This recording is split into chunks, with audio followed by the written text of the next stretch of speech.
வணக்கம். இன்றைய முக்கிய செய்திகள். புதுச்சேரியில் பள்ளி கல்லூரிகளை தொடர்ந்து அரசு அலுவலகங்கள், அரசு சார்பு நிறுவனங்களுக்கும் நாளை விடுமுறை என அரசு அறிவித்துள்ளது.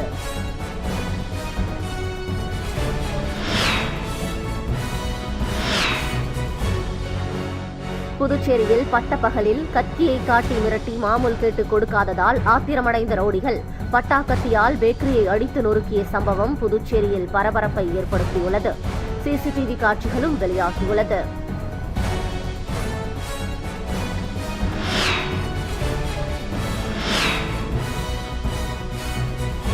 புதுச்சேரியில் ஆட்டோ ஓட்டுநர் விக்கி கொலை வழக்கில் முக்கிய குற்றவாளி லாட்டரி வியாபாரி பிரசாந்த் உட்பட 9 பேரை போலீசார் கைது செய்தனர்.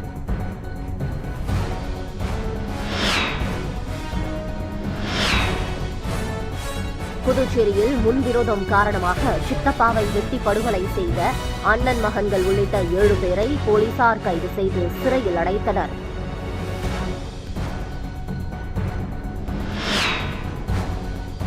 இனி வருவது விரிவான செய்திகள். தேசத்தந்தை மகாத்மா காந்தியடிகளின் 157வது பிறந்த நாளையொட்டி புதுச்சேரி கடற்கரை சாலையில் உள்ள அவரது திருவுருவ சிலைக்கு துணைநிலை ஆளுநர் கைலாஷ்நாதன், முதலமைச்சர் ரங்கசாமி உள்ளிட்டோர் மாலை அணிவித்து மரியாதை செலுத்தினார்கள். காந்தி ஜெயந்தி விழா புதுச்சேரி அரசு சார்பில் இன்று கொண்டாடப்பட்டது. புதுச்சேரி கடற்கரை சாலையில் உள்ள காந்தியடிகளின் திருவுருவ சிலைக்கு புதுச்சேரி அரசு சார்பில் துணைநிலை ஆளுநர் கைலாஷ்நாதன், முதலமைச்சர் ரங்கசாமி, சபாநாயகர் செல்வம், துணை சபாநாயகர் ராஜவேலு, அமைச்சர் லட்சுமி நாராயணன், சட்டமன்ற உறுப்பினர்கள் பாஸ்கர், பிரகாஷ்குமார் உள்ளிட்டோர் மாலை அணிவித்து மரியாதை செலுத்தினார்கள். தொடர்ந்து பல்வேறு அரசியல் கட்சிகள் மற்றும் சமூக இயக்கங்களை சேர்ந்தவர்கள், சுதந்திர போராட்ட தியாகிகள் என பலர் மகாத்மா காந்தியின் திருவுருவ சிலைக்கு மாலை அணிவித்தும் அவரது திருவுருவ படத்திற்கு மலர் தூவியும் மரியாதை செலுத்தினர். பெருந்தலைவர் காமராஜரின் நினைவு தினத்தை முன்னிட்டு புதுச்சேரியில் உள்ள அவரது சிலைக்கு அரசு சார்பில் துணைநிலை ஆளுநர் கைலாஷ்நாதன், முதலமைச்சர் ரங்கசாமி ஆகியோர் மாலை அணிவித்து மரியாதை செலுத்தினர். பெருந்தலைவர் காமராஜரின் நினைவு தினம் இன்று புதுச்சேரி அரசின் செய்தி மற்றும் விளம்பரத்துறை சார்பில் அனுசரிக்கப்பட்டது. இதனையொட்டி புதுச்சேரி காமராஜர் சாலை, அண்ணா சாலை சந்திப்பில் அமைந்துள்ள அவரது திருவுருவ சிலைக்கு அரசு சார்பில் துணைநிலை ஆளுநர் கைலாஷ்நாதன், முதலமைச்சர் ரங்கசாமி, சபாநாயகர் செல்வம், பொதுப்பணித்துறை அமைச்சர் லட்சுமி நாராயணன் மற்றும் சட்டமன்ற உறுப்பினர்கள் மாலை அணிவித்து மலர் தூவி மரியாதை செலுத்தினர். தொடர்ந்து காங்கிரஸ் கட்சி சார்பில் மாநில தலைவர் வைத்திலிங்கம் எம்பி தலைமையில் முன்னாள் முதலமைச்சர் நாராயணசாமி, சட்டமன்ற உறுப்பினர் வைத்தியநாதன் உள்ளிட்ட நிர்வாகிகள் சிலைக்கு மாலை அணிவித்து மரியாதை செலுத்தினர். அதனைத் தொடர்ந்து பாஜக மாநில தலைவர் ராமலிங்கம் தலைமையில் பாஜகவினர் காமராஜர் சிலைக்கு மாலை அணிவித்து மரியாதை செலுத்தினார்கள். மேலும் பல்வேறு அரசியல் கட்சியினர், பொதுநல அமைப்பினர் மரியாதை செலுத்தினர். புதுச்சேரியில் பள்ளி கல்லூரிகளை தொடர்ந்து அரசு அலுவலகங்கள், அரசு சார்பு நிறுவனங்களுக்கும் நாளை விடுமுறை என அரசு அறிவித்துள்ளது. புதுச்சேரி, காரைக்கால், மாஹே, ஏனாம் ஆகிய 4 பிராந்தியங்களில் உள்ள அனைத்து அரசு நிதியுதவி பெறும் பள்ளிகள், தனியார் பள்ளிகள் மற்றும் அனைத்து கல்லூரிகளுக்கும் நாளை வெள்ளிக்கிழமை விடுமுறை அளிக்கப்படுகிறது என கல்வித்துறை அமைச்சர் நமச்சிவாயம் இன்று காலை அறிவித்திருந்தார். இந்த நிலையில் புதுச்சேரியில் உள்ள அரசு அலுவலகங்கள், அரசு சார்பு நிறுவனங்கள் மற்றும் பள்ளி கல்லூரிகளுக்கும் நாளை பொது விடுமுறையாக அறிவித்து புதுச்சேரி அரசு தெரிவித்துள்ளது. மேலும் நாளைய விடுமுறையை ஈடு செய்யும் விதமாக அக்டோபர் 25ஆம் தேதி வேலை நாளாக அறிவித்துள்ளது. புதுச்சேரியில் குப்பை அள்ளும் பணியை சரியாக செய்யவில்லை என்றால் தனியார் நிறுவனத்தின் ஒப்பந்தம் ரத்து செய்யப்படும் என்று முதலமைச்சர் ரங்கசாமி எச்சரித்துள்ளார். புதுச்சேரி அரசு உள்ளாட்சித்துறை சார்பில் தூய்மையே சேவை 2025 மற்றும் தூய்மை திருவிழாவின் நிறைவு நிகழ்ச்சி பெருந்தலைவர் காமராஜர் மணிமண்டபத்தில் இன்று நடைபெற்றது. துணைநிலை ஆளுநர் கைலாஷ்நாதன், முதலமைச்சர் ரங்கசாமி, சபாநாயகர் செல்வம் ஆகியோர் நிகழ்ச்சியில் கலந்து கொண்டு தூய்மை சேவையில் சிறப்பாக பணியாற்றிய நிறுவனங்கள், மாணவர்கள், தன்னார்வலர்கள், துப்புரவு பணியாளர்கள், கல்வி நிறுவனங்கள் ஆகியோருக்கு பரிசுகள் வழங்கினார்கள். பின்னர் நிகழ்ச்சியில் பேசிய முதலமைச்சர் ரங்கசாமி, புதுச்சேரியில் தனியார் நிறுவனம் குப்பை அகற்றும் பணியினை மேற்கொண்டு வருகிறது. அந்த நிறுவனம் அகற்றும் குப்பைக்கு எடை கணக்கில் பணம் வழங்கப்பட்டு வருகிறது. எனவே குப்பை அள்ளும் பணியை அந்த நிறுவனம் சரியாக மேற்கொள்ளவில்லை என்றால் ஒப்பந்தம் ரத்து செய்யப்படும் என எச்சரித்தனர். மேலும் குப்பை அள்ளும் பணியில் தூய்மை பணியாளர்களுக்கு சரியான முறையில் சம்பளம் வழங்கப்பட வேண்டும், அவர்களுக்கு மருத்துவ பாதுகாப்பு, தேவையான உபகரணங்கள் வழங்க வேண்டும் என்று குறிப்பிட்ட அவர், தூய்மை பணியாளர்கள் திடீரென்று வேலைநிறுத்தம் செய்கிறார்கள், அதனால் குப்பை அகற்றப்படாமல் புதுச்சேரியில் சுகாதார சீர்கேடு ஏற்படுகிறது. எனவே பணியினை செய்து கொண்டே தங்களது கோரிக்கைகளை நிறைவேற்றிக் கொள்ள வேண்டும் என முதலமைச்சர் ரங்கசாமி தெரிவித்துள்ளார். ஆந்திரா, தெலுங்கானா ஆகிய மாநிலங்களில் கனமழை காரணமாக கோதாவரி ஆற்றங்கரையில் அமைந்துள்ள புதுச்சேரி பிராந்தியமான ஏனாமில் வெள்ளப்பெருக்கு ஏற்பட்டுள்ளது. மேலும் கரையோர மக்களுக்கு வெள்ள அபாய எச்சரிக்கை விடுக்கப்பட்டுள்ளது. மகாராஷ்டிரா, ஆந்திரா, தெலுங்கானா ஆகிய மாநிலங்களில் கனமழை பெய்து வருவதால் அங்குள்ள ஆறுகளில் வெள்ளப்பெருக்கு ஏற்பட்டுள்ளது. இதனால் கிளை நதிகள் வழியாக கோதாவரி ஆற்றங்கரையில் அமைந்துள்ள புதுச்சேரி மாநிலமான ஏனாம் பிராந்தியத்தையொட்டியுள்ள பத்ராச்சலம், தவிலேஸ்வரம் அணைகளில் நீர்மட்டம் உயர்ந்த வண்ணம் உள்ளதால் அணைகளிலிருந்து கோதாவரி ஆற்று வழியாக கடலுக்கு நீர் அனுப்பப்படுகிறது. இதனால் இங்குள்ள பாலயோகி பாலத்தை தாண்டி வெள்ள நீர் செல்வதால் ஏனாம் கோதாவரி ஆற்றங்கரையில் வசிக்கும் மக்களுக்கு வெள்ள அபாய எச்சரிக்கை விடுக்கப்பட்டுள்ளது. அங்கு தடுப்பு வேலிகளை அமைத்து போலீசார் 24 மணி நேர பாதுகாப்பு பணியில் ஈடுபட்டுள்ளனர். ஏனாம் மண்டல நிர்வாக அதிகாரி ரிங்கட்குமார், காவல் கண்காணிப்பாளர் வரதராஜன் மற்றும் பொதுப்பணித்துறை அதிகாரிகள் நேரில் சென்று பாதுகாப்பு ஏற்பாடுகளை ஆய்வு செய்தனர். தொடர்ந்து தாழ்வான பகுதிகளில் வெள்ள நீர் புகுந்ததால் மோட்டார் மூலம் வெளியேற்றவும், அங்குள்ள மக்களை பாதுகாப்பான இடத்தில் தங்க வைக்கவும், தேவையான பகுதிகளில் மணல் மூட்டைகளை வைப்பது, படகு மீட்பு குழுக்களை தயாராக வைப்பது போன்ற நடவடிக்கைகள் மேற்கொள்ளப்பட்டுள்ளது. மேலும் ஆறு மற்றும் கடல் நோக்கி வெள்ளம் அதிக அளவில் சென்று கொண்டிருப்பதால் படகுகளை பாதுகாப்பாக நிறுத்தி வைக்கவும், மீன் பிடிக்கவும் மீன்வளத்துறை தடை விதித்துள்ளது. இதுபோல ஆற்றுப்பகுதியில் குளிப்பதற்கும், வேடிக்கை பார்ப்பதற்கும், செல்ஃபி எடுப்பதற்கும் தடை விதிக்கப்பட்டுள்ளது. புதுச்சேரியில் பட்டப்பகலில் கத்தியை காட்டி மிரட்டி மாமூல் கேட்டு கொடுக்காததால் ஆத்திரமடைந்த ரவுடிகள் பட்டா கத்தியால் பேக்கரியை அடித்து நொறுக்கிய சம்பவம் புதுச்சேரியில் பரபரப்பை ஏற்படுத்தியுள்ளது. சிசிடிவி காட்சிகளும் வெளியாகியுள்ளது. புதுச்சேரி தமிழக எல்லையான கோட்டக்குப்பம் முன்பு புதுச்சேரி எல்லையில் பெங்களூர் ஐயங்கார் என்ற பெயரில் பேக்கரி இயங்கி வருகிறது. இன்று பிற்பகல் பேக்கரிக்கு வந்து 3 இளைஞர்கள் கடை ஊழியரிடம் கடையின் உரிமையாளர் எங்கே என்று கேட்டுள்ளனர். அதற்கு அவர் சாப்பிடுவதற்கு வெளியே சென்றுள்ளதாக தெரிவித்துள்ளார். அப்போது அந்த இளைஞர்கள் தான் பெரிய ரவுடி என்றும் தனக்கு மாதந்தோறும் 5000 ரூபாய் மாமூல் தர வேண்டும் என்று கேட்டுள்ளனர். மேலும் பேனா மற்றும் பேப்பரை வாங்கி பெயர், ஜிபே நம்பரையும் எழுதி கொடுத்து கடை உரிமையாளரிடம் கொடுக்க சொல்லியுள்ளார். அப்போது அந்த பேப்பரை வாங்கிய ஊழியர் அதனை ஓரமாக வைத்துவிட்டு கடையின் உள்ளே சென்றார். இதனால் ஆத்திரமடைந்த ரவுடிகள் கையில் வைத்திருந்த பட்டா கத்தியால் கடையில் உள்ள பொருட்களை அடித்து உடைத்து நொறுக்கினர். பட்டப்பகலில் மக்கள் நடமாட்டம் உள்ள பகுதியில் நடந்த இந்த சம்பவம் பெரும் பரபரப்பை ஏற்படுத்தியுள்ளது. இதுகுறித்து தகவல் அறிந்து சம்பவ இடத்திற்கு வந்த சட்டமன்ற உறுப்பினர் பிரகாஷ்குமார் மற்றும் முத்தியால்பேட்டை போலீசார் கடையில் பொருத்தப்பட்டிருந்த சிசிடிவி காட்சிகளை கொண்டு விசாரணை செய்தனர். அந்த விசாரணையில் பேக்கரிக்கு வந்த ரவுடிகள் தமிழக பகுதியான சின்ன கோட்டக்குப்பத்தை சேர்ந்தவர்கள் என்றது தெரியவந்துள்ளது. இதுகுறித்து போலீசார் மேலும் விசாரித்து வருகின்றனர். புதுச்சேரியில் பட்டப்பகலில் கத்தியை காட்டி மிரட்டி கடை ஊழியரிடம் மாமூல் கேட்டு பேக்கரியை பட்டாக்கத்தியால் அடித்து நொறுக்கிய சம்பவம் பெரும் பரபரப்பை ஏற்படுத்தியுள்ளது. புதுச்சேரியில் ஆட்டோ ஓட்டுநர் விக்கி கொலை வழக்கில் முக்கிய குற்றவாளி லாட்டரி வியாபாரி பிரசாந்த் உட்பட 9 பேரை போலீசார் கைது செய்தனர். புதுச்சேரியில் நேற்று முன்தினம் நள்ளிரவு நவீனா கார்டன் அருகே குயவர்பாளையம் பகுதியைச் சேர்ந்த ஆட்டோ ஓட்டுநர் விக்கி என்கின்ற விக்னேஷ் மர்ம கும்பலால் வெட்டி படுகொலை செய்யப்பட்டார். இது தொடர்பாக உருளையன்பேட்டை போலீசார் வழக்கு பதிவு செய்து விசாரணை மேற்கொண்டனர். விசாரணையில் துக்க நிகழ்ச்சியில் ஏற்பட்ட மோதல் காரணமாக கவிக்குயில் நகரை சேர்ந்த லாட்டரி வியாபாரி பிரசாந்த் தலைமையிலான கும்பல் கொலை செய்தது தெரியவந்தது. இதனையடுத்து தனிப்படை போலீசார் திண்டிவனத்தில் பதுகியிருந்த முக்கிய குற்றவாளியான கவிக்குயில் நகரை சேர்ந்த லாட்டரி வியாபாரி பிரசாந்த் வயது 31, காமராஜர் நகர் சக்தி குரு வயது 34, பாக்குமுடையான்பேட் ஆனந்த் முண்டக்கண்ணு ஆனந்த் வயது 31, வெங்கடேஸ்வரா நகரை சேர்ந்த சதீஷ் வயது 29, அசோக் குமார் வயது 31, செல்வகுமார் வயது 28 மற்றும் லட்சுமி நகர் மாடசாமி வயது 26, கவிக்குயில் நகர் சுப்பிரமணியன், கதிர்காமம் பிரசாந்த் ஆகிய 9 பேரை கைது செய்தனர். அவர்களிடம் இருந்து 5 கத்திகள், 7 மொபைல் போன்கள், 2 மோட்டார் சைக்கிள் மற்றும் 1 ஆட்டோவை பறிமுதல் செய்து சிறையில் அடைத்தனர். காரைக்காலில் மேல்நிலை நீர்த்தேக்க தொட்டி அறையில் இருந்த செப்பு கம்பிகளை திருடிய எலக்ட்ரீஷியனை போலீசார் கைது செய்தனர்.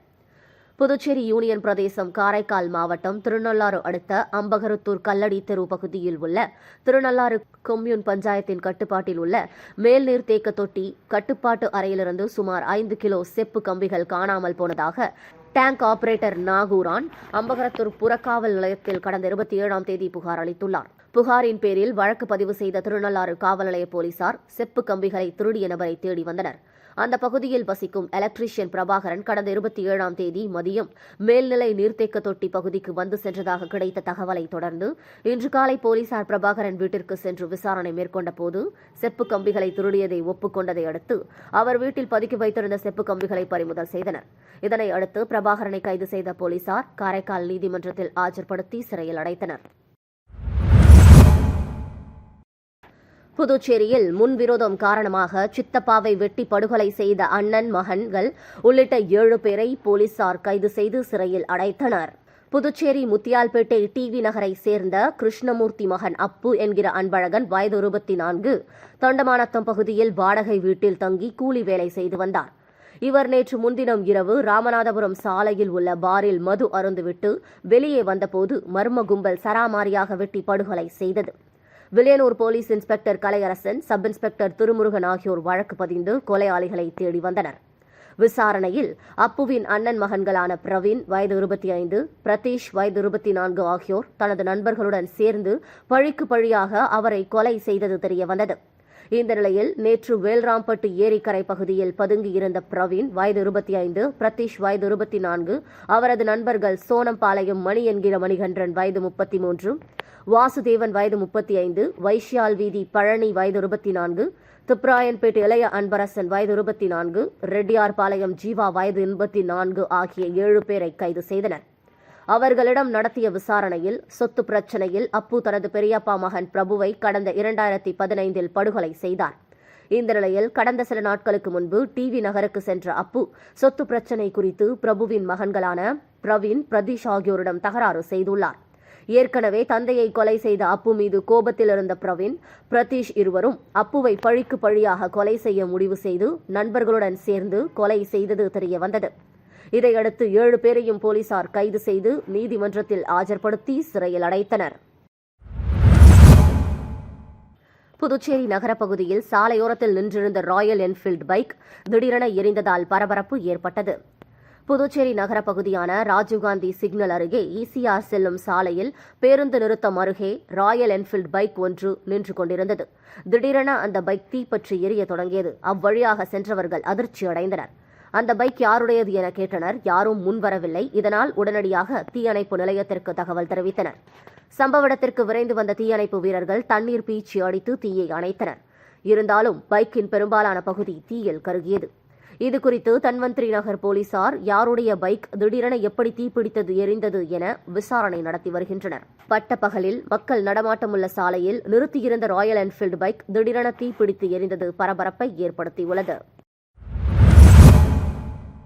புதுச்சேரியில் கஞ்சா விற்பனையில் ஈடுபட்ட 5 கல்லூரி மாணவர்களை கைது செய்த போலீசார் அவர்களிடம் இருந்து 4 கிலோ கஞ்சாவை பறிமுதல் செய்தனர். லாஸ்பேட்டை இடையார்பாளையம் தனியார் பள்ளி அருகே கல்லூரி மாணவர்கள் இளைஞர்களுக்கு சிலர் கஞ்சா விற்பனை செய்து வருவதாக லாஸ்பேட்டை போலீசாருக்கு தகவல் வந்தது. இதையடுத்து சப் இன்ஸ்பெக்டர் குமார் மற்றும் போலீசார் சம்பவ இடத்திற்கு சென்றனர். அப்போது அங்கிருந்த 5 பேர் போலீசாரை கண்டவுடன் தப்பி ஓட முயன்றனர். அவர்களை விரட்டி பிடித்த போலீசார் சோதனை செய்தபோது 4 கிலோ கஞ்சா பொட்டலங்கள் மறைத்து வைத்திருந்தது தெரியவந்தது. விசாரணையில் கதிர்காமம் ஆனந்த நகரை சேர்ந்த ஹரிஹரன் வயது 21, கவுண்டன்பாளையம் மதர் தெரசா வீதி சஞ்சய் வயது 19, குடியிருப்பு பாளையம் ஜெயம் நகர் சஞ்சய் தத் வயது 20, கருவடிக்குப்பம் பாரதி நகர் சந்தான கிருஷ்ணன் வயது 20, ஜெயராம் கார்டன் பகுதியைச் சேர்ந்த கோடீஸ்வரன் என்கிற சரண்நாத் வயது 19 என்பதும் அனைவரும் தனியார் இன்ஜினியரிங் கல்லூரிகளில் படித்து வருவது தெரியவந்தது. இதையடுத்து அவர்களிடம் இருந்த 4 கிலோ கஞ்சா, 5 மொபைல்கள், 1 பைக் ஆகியவற்றை போலீசார் பறிமுதல் செய்தனர். இது தொடர்பாக போலீசார் வழக்கு பதிந்து 5 பேரையும் நீதிமன்றத்தில் ஆஜர்படுத்தி சிறையில் அடைத்தனர். காரைக்கால் அடுத்த திருநள்ளாற்றில் தனியார் காதி நிறுவனத்தில் காந்தி ஜெயந்தியையொட்டி ₹1 வேட்டி வழங்கியதால் கூட்டம் அலைமோதியது. காரைக்கால் அடுத்த திருநள்ளாற்றில் காவல் நிலையம் எதிரில் தனியார் காதி நிறுவனம் இயங்கி வருகிறது. காந்தி ஜெயந்தியை முன்னிட்டு கதர் ஆடைகளை மக்கள் அதிகம் பயன்படுத்த வேண்டும் என்ற நோக்கில் ₹1 வேட்டி விற்பனை எனவும் முதலில் வரும் 200 நபர்களுக்கு மட்டும்தான் என்று அறிவிக்கப்பட்டிருந்தது. விற்பனை துவங்கியதும் திருநள்ளாறு பகுதி மக்களுடன் கோவிலுக்கு வந்த வெளிமாநில பக்தர்கள், சுற்றுலா பயணிகள் என வேட்டி வாங்க அங்கு குவிந்தனர்.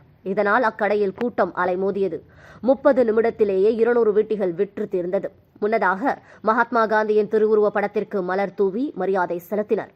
இந்த கடையில் கடந்த ஆண்டும் காந்தி ஜெயந்தி அன்று இதுபோன்று ₹1 வேட்டி வழங்கப்பட்டது குறிப்பிடத்தக்கது. ரூபாய்க்கு வேட்டி வழங்குவது விளம்பரத்திற்காக இல்லை எனவும், இன்றைய தலைமுறையினர் வேட்டி கட்டுவதை ஊக்குவிக்கும் வகையிலும் கதர் விற்பனையை அதிகரிக்கும் வகையிலும் இதை செய்து வருவதாக கடையின் உரிமையாளர் தெரிவித்தார். விஜயதசமியையொட்டி புதுச்சேரியில் உள்ள ஸ்ரீ லட்சுமி ஹயக்ரீவர் கோவிலில் குழந்தைகளுக்கு வித்யாரம்பம் நிகழ்ச்சி நடைபெற்றது. கல்விக்கு அதிபதியான ஹயக்ரீவ பெருமாள் 4 வேதங்களையும் பிரம்மாவிற்கு உபதேசம் செய்தார் என்பது ஐதீகம். அதனைத் தொடர்ந்து விஜயதசமி அன்று ஹயக்ரீவ பெருமாள் சரஸ்வதி தேவிக்கு ஆயக்கலைகள் 64னையும் உபதேசம் செய்தார் என்று கூறுவர்.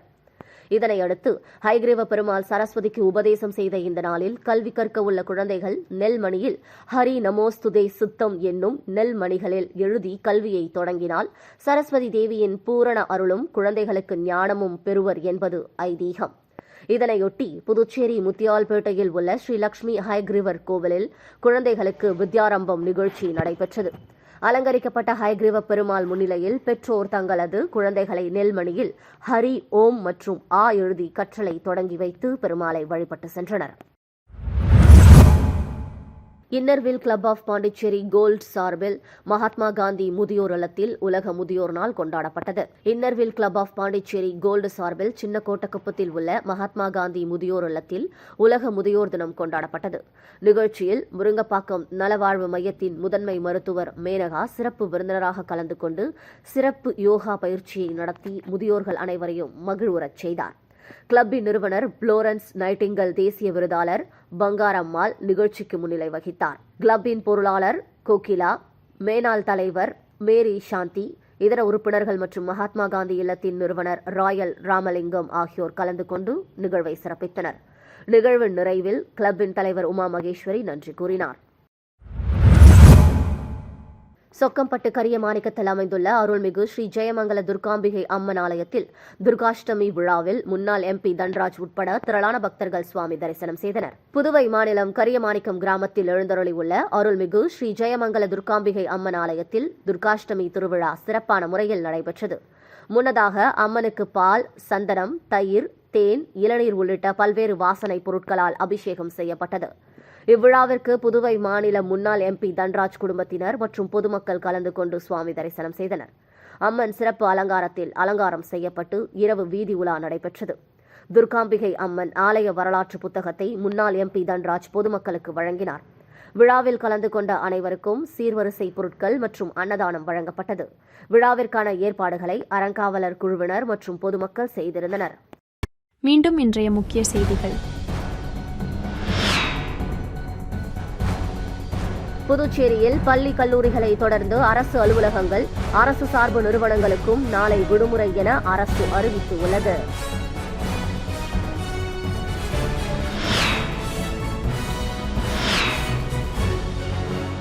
புதுச்சேரியில் பட்டப்பகலில் கத்தியை காட்டி மிரட்டி மாமூல் கேட்டு கொடுக்காததால் ஆத்திரமடைந்த ரவுடிகள் பட்டாக்கத்தியால் பேக்கரியை அடித்து நொறுக்கிய சம்பவம் புதுச்சேரியில் பரபரப்பை ஏற்படுத்தியுள்ளது. CCTV காட்சிகளும் வெளியாகியுள்ளது.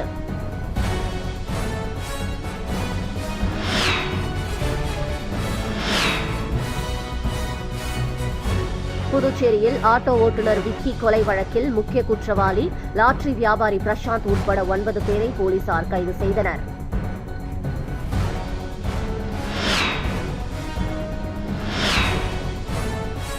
புதுச்சேரியில் முன்விரோதம் காரணமாக சித்தப்பாவை வெட்டி படுகொலை செய்த அண்ணன் மகன்கள் உள்ளிட்ட 7 பேரை போலீசார் கைது செய்து சிறையில் அடைத்தனர்.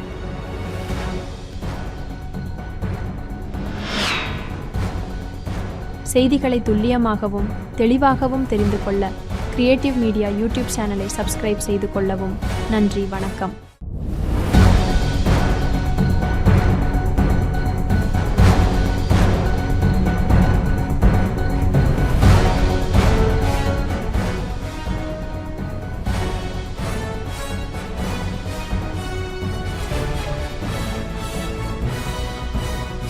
நம்ம சேனலை சப்ஸ்கிரைப் பண்ணுங்க, லைக் பண்ணுங்க, ஃப்ரெண்ட்ஸ்க்கும் ஷேர் பண்ணுங்க. தேங்க்யூ.